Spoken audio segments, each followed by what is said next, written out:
এগুলো খুব খারাপ অভ্যাস। আরেকজনকে কাফের বলা, মুশরিক বলা।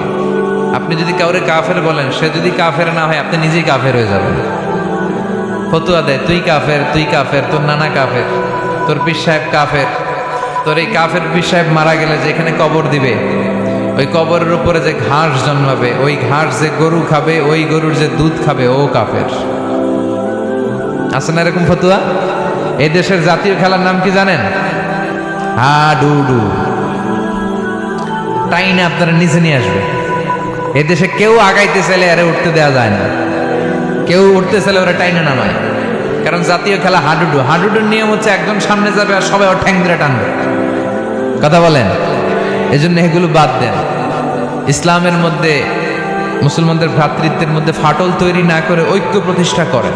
আপনি সূর্যরে ভেটকি মারলে আপনি সূর্যের কিছুই করতে পারবেন না। আপনার ভেটকি আপনার মুখের উপরেই থাকবে। চিল্লায় বলেন ঠিক কি না? এজন্য যার কাছে ভালো যেটা আছে ওইটা নেন, আর পিছনে লাগালাগি বন্ধ করে দেন। এই হিংসা, এই প্রতিহিংসা পরায়ণতায় জেলাসি আমাদেরকে শেষ করে দিল। আমরা যে ভাই ভাই, মুসলমান যে ভাই ভাই, এই শিক্ষাটাই আমাদের মধ্যে নেই। আসুন ভ্রাতৃত্বের বন্ধনকে আমরা অটুট রাখি, আর বিপদে আপদে আল্লাহর উপর ভরসা রাখি। আর সাহাবারা যখন মরুভূমিতে নামাজে দাঁড়াতেন, মরুভূমির পাখিগুলো এসে সাহাবাদের মাথায় বসে যেত। কারণ পাখিগুলো মনে করতো এগুলো মনে হয় খেজুর গাছ। সুবহানাল্লাহ পড়বেন না? আবার বিষ্ণু বলতেন সল্লু সলাতান মুআদ্দিয়া, মুসল্লা যখন দাঁড়াবা তুমি কল্পনা করো হতে পারে এটাই আমার জীবনের শেষ নামাজ। Perform the Salah as if this is your last and final prayer. প্রত্যেক নামাজের জন্য মুসল্লা যখন দাঁড়াবেন একটু ভাববেন আর মনে করবেন হতে পারে এটা আমার জীবনের শেষ চান্স। এরপরে হয়তো আল্লাহকে সেজদা দেওয়ার সুযোগ আমি নাও পেতে পারি। ঠিক কিনা? এই যে আমরা বসে আছি, এখন বাজে 11টা, আমরা 12টা পর্যন্ত বেঁচে থাকবো কোনো গ্যারান্টি আছে? হুট করে দুর্ঘটনা ঘটে যেতে পারে না?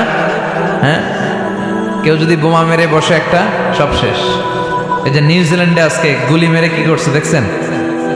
আপনারা শোনেন নাই না? আহা, এত নিষ্ঠুর হতে পারে একজন মানুষ? সেও তো রক্তে মাংসে মানুষ, তাকে এইভাবে গুলি করলে তার কেমন লাগবে? 50 জনের মতো মুসল্লিকে, মুসলিম নারী এবং পুরুষকে সে লাইভ শুটিং করে ঝাঁঝরা করে দিয়েছে। এই ভিডিও সে আবার ফলাও করে প্রকাশ করেছে সোশ্যাল মিডিয়াতে।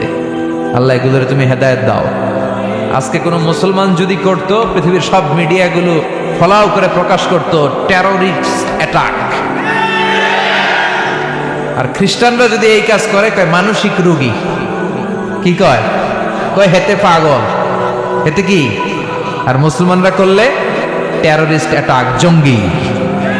ঠিক কিনা? জঙ্গিদের কোনো ধর্ম নাই, সন্ত্রাসীদের কোনো ধর্ম নাই।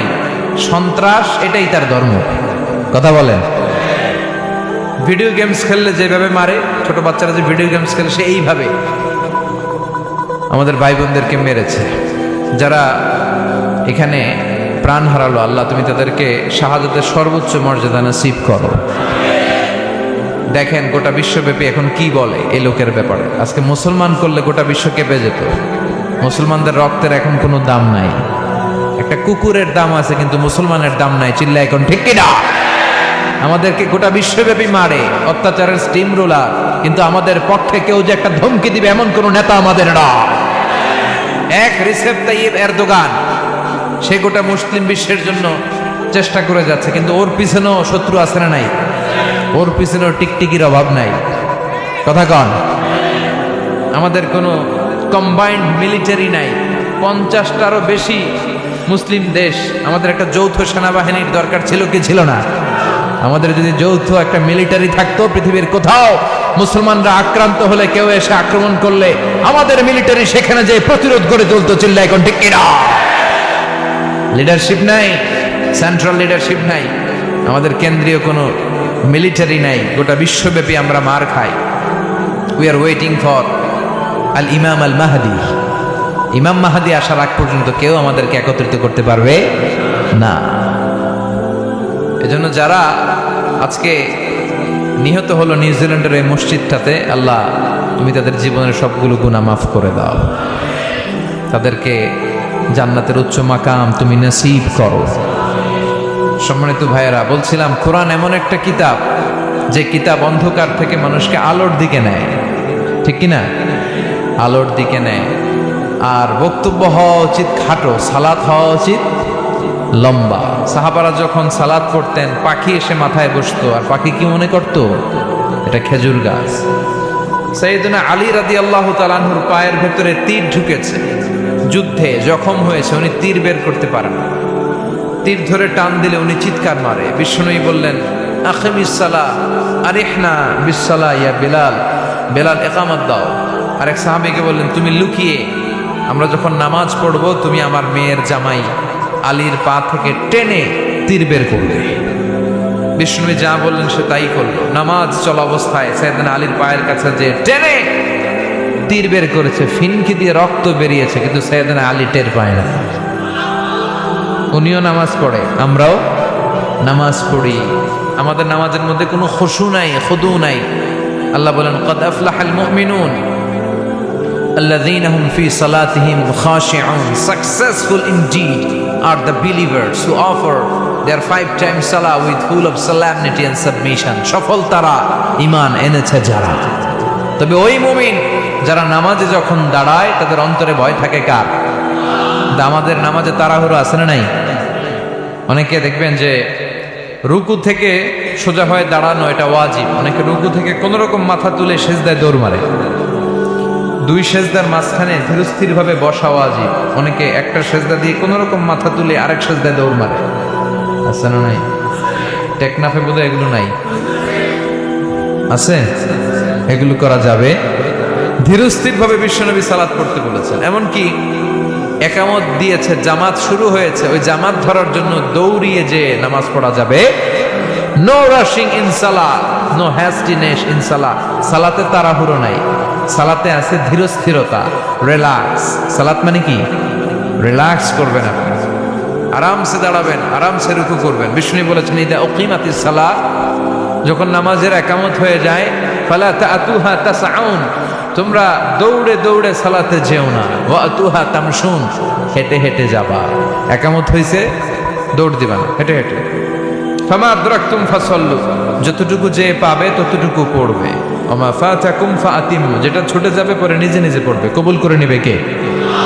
তা আমাদের অনেকে আছে, নামাজ শুরু হয়েছে, উনি অজু করতেছে, উনি টের পাচ্ছে কিছুক্ষণ পরে ইমাম সাহেব আল্লাহু আকবার বলে রুকুতে যাবে, আর রুকু ধরার জন্য অনেকে দেয় দৌড়। আছে না নাই? টাইলসের মসজিদে অনেকে দেয় দৌড়। এক লোক দৌড় দিছে, উল্টায় পড়ছে, লুঙ্গি একদিকে, মুসল্লি আরেকদিকে। টাইলসের মসজিদে অজু করে দৌড় দিবেন না, খবরদার। অজু করে পিচ্ছিল পা থাকে, আস্তে আস্তে যাবেন, না হলে দুর্ঘটনা ঘটে যাবে। দেখেন, বিষ্ণুনবীর সুন্নাহ আছে যেখানে বরকত আছে, সুন্নাহ নাই যেখানে বিপদ আছে। এজন্য সালাতগুলো যেন ধীর স্থির ভাবে হয়। আবার সালাতের পরে তাসবিহ পড়ে না লোকজন। নামাজের পরে কি পড়া সুন্নাত? তাসবিহ। কিন্তু আমরা নামাজের পরে মুনাজাত দেওয়া সুন্নাত বানাই ফেলছি। আছে না নাই?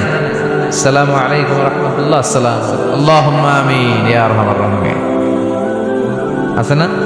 তো উনি কি বললো? আমিন ইয়া আরহামার রাহিমিন, এটা কি দোয়া? দোয়া করা সুন্নাহ, হাত তুলেও করতে পারেন, হাত তোলা ছাড়াও করতে পারেন, এটা জায়েজ আছে। কিন্তু সালাম ফিরানোর পরে বিশ্বনবী দোয়া করতেন না তাসবিহ পড়তেন? তাসবিহ পড়ে না, এই তাসবিহগুলো পড়ে না, সুন্নাত পড়ে দৌড়। বিশ্বনবী লম্বা সময় বসে বসে তাসবিহ পড়তেন। 33 বার সুবহানাল্লাহ, 33 বার আলহামদুলিল্লাহ, 33 বার আল্লাহু আকবার, 34 বার আল্লাহু আকবার, পড়ে না। আবার বিশ্বনবী ফরজ সালাতের পরে আয়াতুল কুরসি পড়তেন। বিষ্ণু বলতেন, মান কারা আয়াতুল কুরসি দুবুরা কুল্লি সালাতিন মাকতুবা লাম ইয়ামনাহু মিন দুখুলিল জান্নাতি ইল্লাল মাউত। প্রত্যেক ফরজ সালাতের পরে যে আয়াতুল কুরসি পড়বে তার জান্নাতে যেতে কোনো কিছুই বাধা দিতে পারবে না, একটা জিনিস ছাড়া, সেটা হলো মরণ। লোকটা মরে না, তাই জান্নাতে যায় না, মরলেই জান্নাতি।